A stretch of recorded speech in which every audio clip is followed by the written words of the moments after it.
یا ایمان والو تمہارے اوپر روزے فرض کیے گئے ہیں جس طرح تم سے پہلوں پہ فرض کیے گئے تھے۔ روزے کیوں فرض کیے گئے ہیں؟ لعلکم تتقون، تم متقی بن جاؤ، پرہیزگار بن جاؤ۔ تو ہمارا رب ہمیں متقی دیکھنا چاہتا ہے۔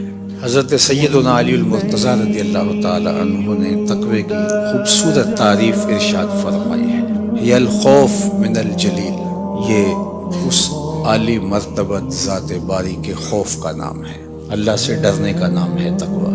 وہ صرف ہمارا خالق ہی نہیں، ہمارا مالک و رب ہی نہیں، ہمارا محبوب بھی ہے۔ والذین آمنوا اشد حبا للہ، ایمان والے اپنے رب کو ٹوٹ کے چاہتے ہیں، شدید محبت کرتے ہیں اپنے رب سے۔ تو جس سے محبت کی جائے تو اس کی ناراضگی سے ڈرا جاتا ہے، اس کے تو تھوڑے سے تیور بدل جائے، اس کا التفات کم ہو جائے تو زندگی اجڑنے لگتی ہے۔ تو اللہ کا خوف وہی مانا کہ اس کی ناراضگی سے ڈرا جائے۔ اور دوسری بات ارشاد فرمائی والعمل بالتنزیل، اور اترنے والی پاکیزہ کتاب قرآن مجید پہ عمل کرنے کا نام تقوی ہے۔ اور پھر فرمایا والقناعۃ بالقلیل، اور تھوڑے پر قناعت کرنا۔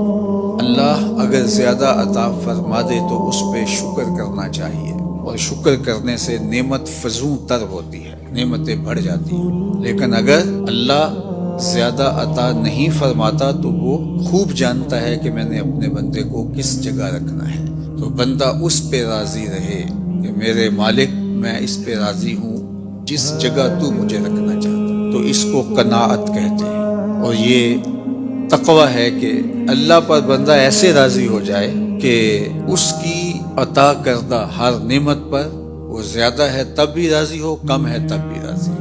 تو جب اللہ پر یقین پختہ ہو جاتا ہے تو پھر اس کی تقسیم پہ بھی بندہ راضی ہوتا ہے۔ اور جس کو صبر کی دولت نصیب ہو گئی اس کی زندگی سوکھی ہو گئی، اور جس کے پاس صبر کی دولت نہیں ہے، قناعت کی دولت نہیں ہے، وہ کھرب پتی بھی بن جائے نفس کی کمینگی ختم نہیں ہوتی، چونکہ بریک تو ہے ہی نہیں یہاں۔ جتنا بھی مال و دولت مل جائے اگر قناعت نہیں ہے تو پھر تو انسان کی پیاس اور بھوک ہی نہیں مٹتی، ختم ہی نہیں ہوتی خواہش۔ سیدنا علی المرتضیٰ رضی اللہ تعالی عنہ فرماتے ہیں کہ تقوی اللہ جل شانہ کی خشیت کا نام ہے۔ تقوی قرآن مجید پر عمل کی توفیق کا مل جانا ہے، تقوی اللہ کے دیے پر راضی ہو جانا ہے۔ چوتھی چیز جو تقوی کا جز آپ نے بیان فرمایا والاستعداد لیوم الرحیل، جو رحلت کا وقت ہے، دنیا سے جانے کا وقت ہے، اس کے لیے تیاری، یہ تقوی ہے۔ اگر ہمیں یہ چار چیزیں نصیب ہو گئیں تو سمجھو اللہ نے تقوی کا نور نصیب فرما دیا۔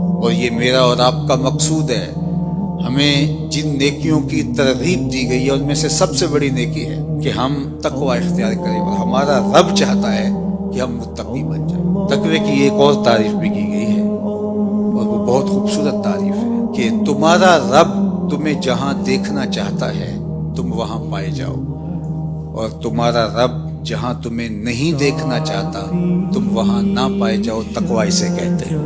تمہارا رب تمہیں مسجد میں دیکھنا چاہتا ہے 5 وقت، تمہارا رب تمہیں خیر کے کاموں میں دیکھنا چاہتا ہے، تمہارا رب تمہیں بیمار کے سرہانے دیکھنا چاہتا ہے، تمہارا رب برہنہ بدن اور بھوک اور پیاس سے تڑپتے ہوئے لوگوں کی مدد کرنے کے لیے ان کی دہلیز پر پہنچا ہوا دیکھنا چاہتا ہے، تمہارا رب تمہیں خیر کے کاموں میں منہمک دیکھنا چاہتا ہے، وہاں تم پائے جاؤ، وہاں سے غیر حاضرین ہو۔ اور جہاں تمہارا رب تمہیں نہیں دیکھنا چاہتا تو وہاں تم پائے ہی نہ جاؤ۔ تمہارا رب تمہیں کسی ایسی جگہ پہ نہیں دیکھنا چاہتا جو تمہارے منصب کے لائق نہیں ہے، اس نے تمہیں دستے قدرت سے بنایا ہے، اللہ اکبر۔ تو وہ کیسے اپنے شاہکار کو کسی گندی جگہ پہ دیکھنا چاہے گا، کسی غلاظت کے ڈھیر پہ دیکھنا چاہے گا؟ جہاں بدکاریوں کا ماحول ہوگا وہ اپنے شاہکار کو وہاں کیسے دیکھنا چاہے گا؟ تو تقوی یہ ہے جہاں تمہارا رب تمہیں دیکھنا چاہے وہاں تم پائے جاؤ، اور جہاں تمہارا رب تمہیں نہ دیکھنا چاہے وہاں تم موجود نہ پائے جاؤ۔ اگر یہ دولت حاصل ہوگی تو سمجھو اتقاء کا نور نصیب ہو گیا۔